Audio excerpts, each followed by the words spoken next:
Pinupuri ka namin, O Diyos, Ama, Anak, at Espiritu Santo. Salamat, Ama, na ibinigay mo sa amin si Jesus na iyong anak, na namatay para sa aming kasalanan, iyong muling binuhay, iniakyat at iniluklok sa iyong kanan sa langit.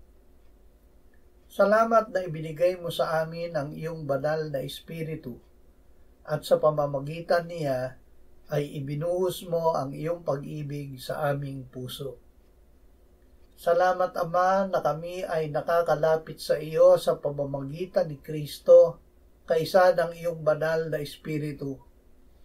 Panatilihin mo kaming mapagpakumbaba sa iyong harapan. Ang tanging hihintayin namin ay ang pagtataas at pagbibigay mo sa amin ng kalooban at kakayahan na magawa ang makalulugod sa iyo.